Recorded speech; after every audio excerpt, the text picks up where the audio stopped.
بسم اللہ الرحمن الرحیم الحمد للہ رب العالمین الصلاۃ والسلام علی الانبیاء والمرسلین خصوصاً محمد صلی اللہ علیہ وآلہ الطیبین الطاہرین المعصومین ولعنۃ اللہ علی اعدائہم اجمعین ونعوذ باللہ من شرور انفسنا وسیئات اعمالنا۔ تو آج ہمارا موضوع ہے شعائر اسلامی۔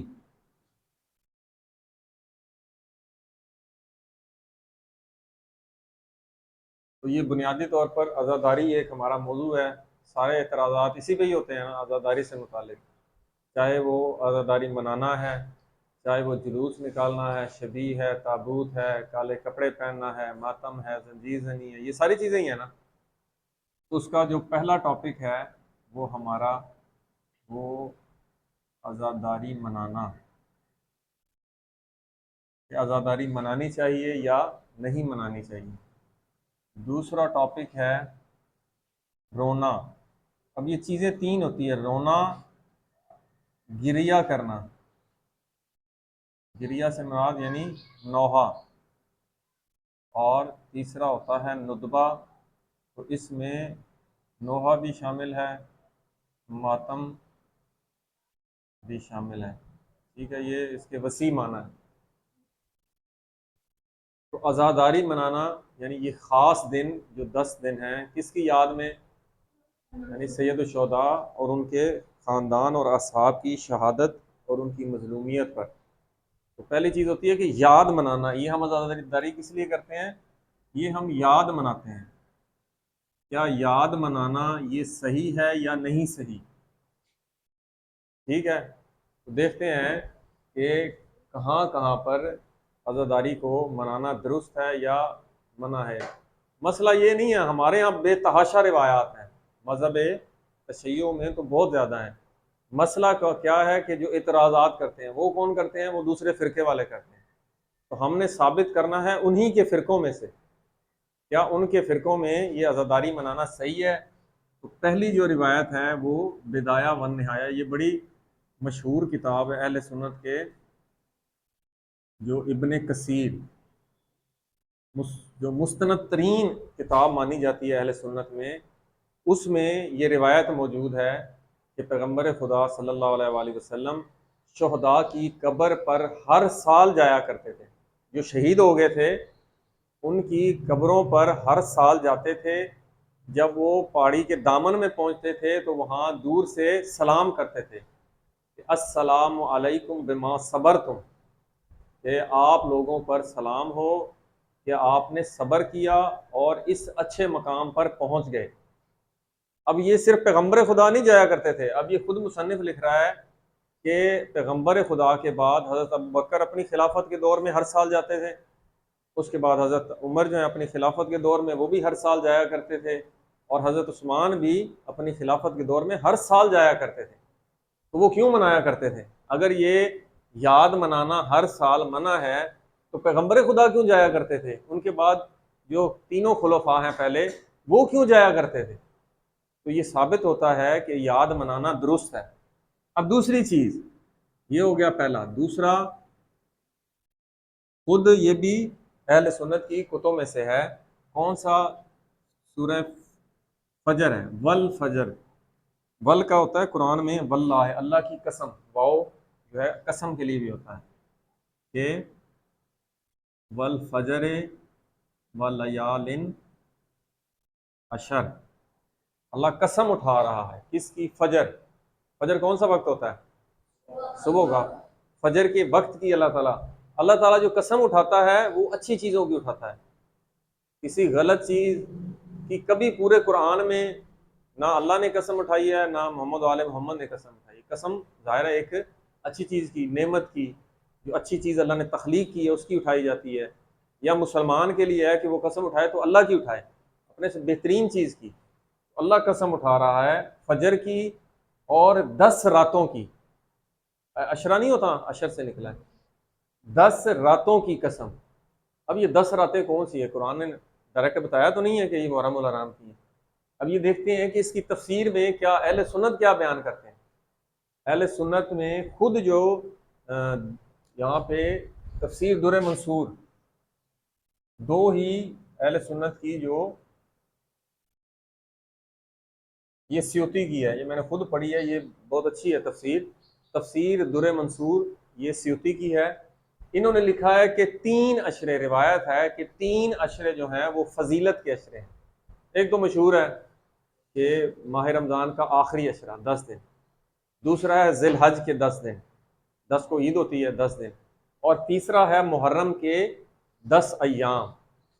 اب یہ 10 ایام آ گئے تو اس میں تینوں آ گئے، ایک تو فضیلت ثابت ہوگی انہی کی کتابوں سے کہ وہ خود مان رہے ہیں یہ 10 ایام فضیلت کے ایام ہیں۔ حتیٰ کہ کنز العمال میں، یہ بھی اہل سنت کی کتابوں میں سے حدیث کی بڑی کتاب ہے، کون سی؟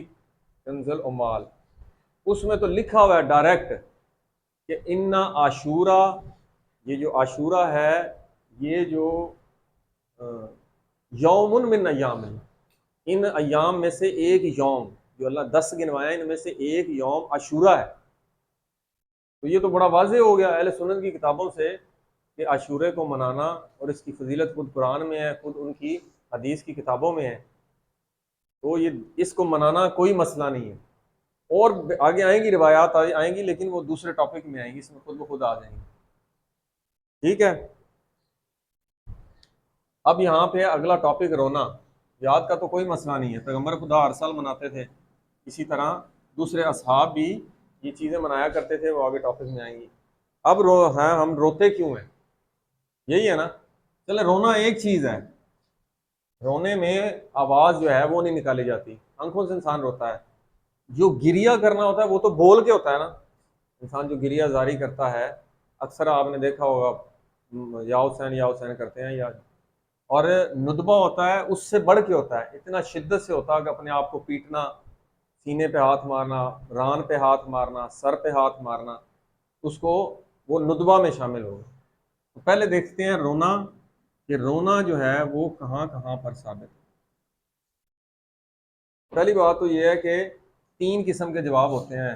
اگر اپنے لوگ بیٹھے ہوں تو اپنوں کو قرآن سے اور حدیث سے دلیل دینا کافی ہوتا ہے۔ مثلا میں آپ کو قرآن کی آیت بتاؤں اور اپنی روایات محمد والے محمد کی، تو آپ کہیں گے ٹھیک ہے۔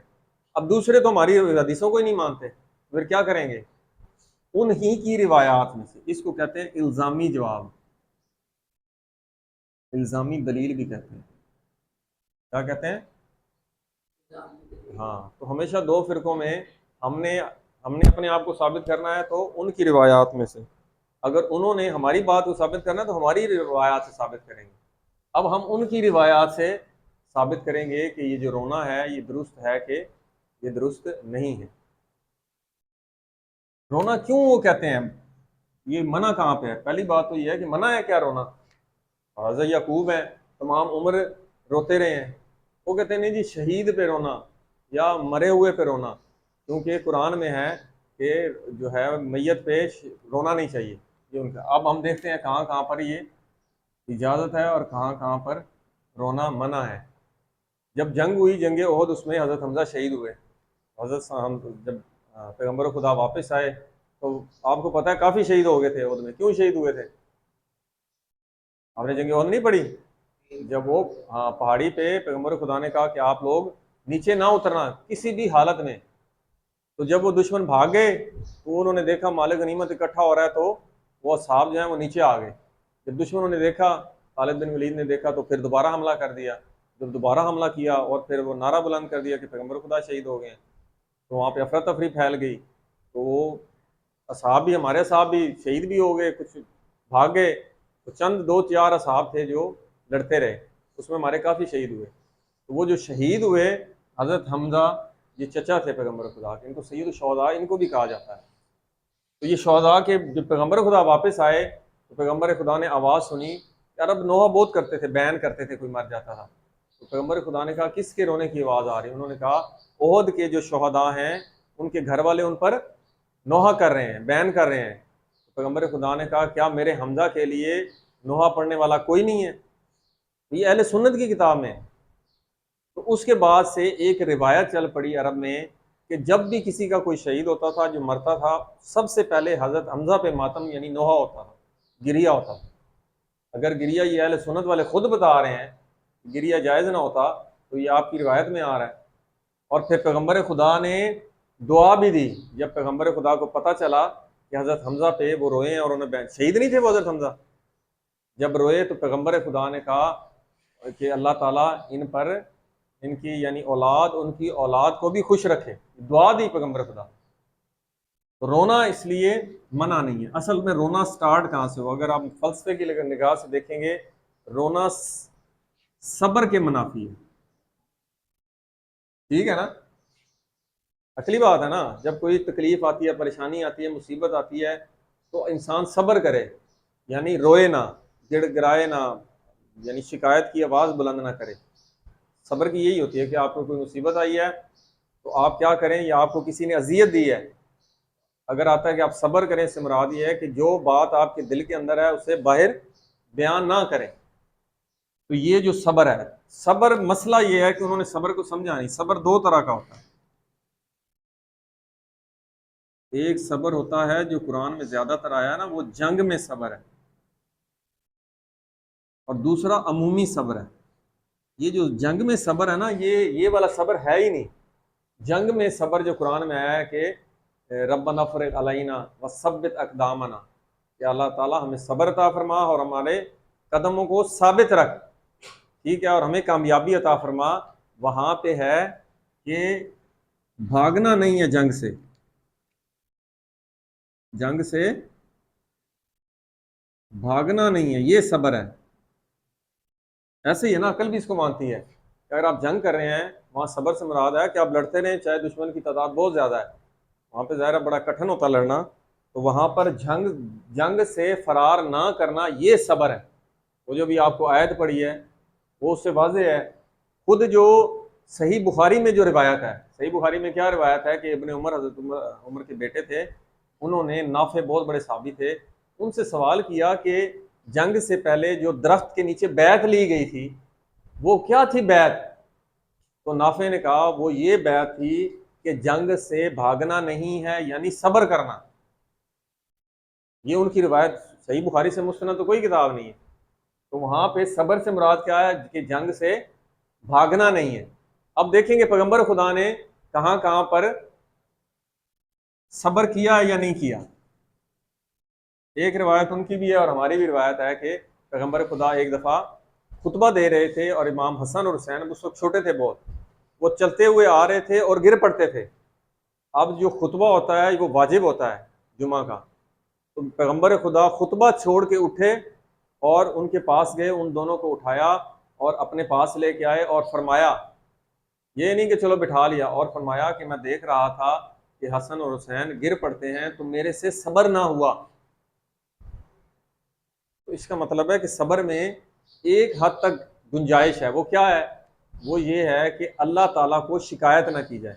آپ بولیں یار مجھے بڑی تکلیف ہے، میں بیمار رہا ہوں، مجھے کسی نے اذیت دی ہے، لیکن اللہ تعالیٰ کی شکایت نہ ہو. خود آپ کربلا میں دیکھیں، امام حسین روئے نہیں ہیں حضرت علی اکبر کی، کہا کہ میری بینائی چلی گئی، میری کمر ٹوٹ گئی. حضرت عباس کی شہادت پہ کہا. تو یہ تو اپنی تکلیف اور درد کا بیان ہے، لیکن اللہ کی شکایت تو نہیں ہے کہ اللہ نے یہ کیوں کیا. صبر میں یاد رکھیں اللہ کی شکایت نہ ہو تو وہ برا نہیں ہے. وہ خود یہ ان کی کتاب میں ہے، شاید 2-3 کتب میں ہے کہ جو تعریف کی ہے صبر کی، کہ صبر میں شکایت، اللہ کی شکایت نہ ہو تو وہ صبر صحیح ہے. اچھا ایک اور بات بھی جو ہم نے میرے خیال ہے پچھلے جہاد میں بھی پڑھی تھی، کہ جہاد کی ایک شرط ہے کہ بے انہم ظلم، قرآن میں لکھا ہوا ہے کہ ان پہ اگر ظلم کیا گیا ہے تو پھر وہ لڑیں. اسی لیے ان کی مشہور کتاب میں اس کی تعریف ہے اور ان کا فقہی مسئلہ ہے کہ کہاں پہ آپ یعنی بول سکتے ہیں، آگے مصیبت کا اظہار کر سکتے ہیں. وہ ہے کہ ان الصبر علی کفایت اللہ، کہ اللہ تعالیٰ جو قضاء اللہ نے کی، جو قضاء کیا ہوتی ہے، قضاء کا پڑھا ہوا ہے نا کہ جو اللہ نے لکھ دیا ہے اس کو قضاء کہتے ہیں. اللہ کی قضاء پر جو ہے صبر کرنا واجب ہے، لیکن ظلم پر صبر واجب نہیں بلکہ اس کا ازالہ کرنا واجب ہے. تو یہ ہو گیا. پیغمبر خدا بھی جب اپنے بچوں کو دیکھا تو وہ اٹھے اور ان کو اٹھا لیا. پھر دوسری روایت جو ہماری مجالس میں پڑھی جاتی ہے کہ پیغمبر خدا ایک دفعہ، حضرت ام فضل بیان کرتی ہیں، یہ ہمارے یہاں ام سلمہ ہے غالباً، کہ ایک دفعہ امام حسین تشریف لائے، پیغمبر خدا اکیلے تھے، انہیں اٹھایا اور رونے لگ گئے. ام فضل نے پوچھا کہ آپ کیوں رو رہے ہیں؟ تو انہوں نے فرمایا کہ ابھی جبرائیل آئے تھے اور انہوں نے بتایا تھا کہ میری امت ان کو بڑے ظلم کے ساتھ شہید کرے گی۔ پیغمبر خدا شدت سے روئے، ابھی وہ شہید بھی نہیں ہوئے تو پیغمبر خدا نے پہلے رونا شروع کر دیا۔ گویا کہ رونا جو ہے یہ کوئی بری چیز نہیں ہے، بری کیا، جب پیغمبر نے کر دی تو سنت ہوگی، بلکہ اچھی چیز ہے۔ یہاں تک آ گیا پیغمبر خدا کا۔ اب تو اتنی روایات ہیں اہل سنت میں کہ پیغمبر خدا کے علاوہ کون کون رویا۔ پیغمبر خدا کی وفات کے بعد حضرت بی بی سیدہ سلام اللہ علیہ کا آپ کو پتہ ہے اس قدر گریا کرتی تھی کہ ہمسائے جو ہیں انہوں نے شکایت کر دی مولا علی علیہ السلام کو کہ ان کے گریا سے ہمیں اذیت ہوتی ہے، کیونکہ یہ دن کو بھی گریا کرتی ہیں، رات کو بھی گریا کرتی ہیں۔ یہ اہل سنت میں بھی ہے اور ہمارے ہاں بھی ہے۔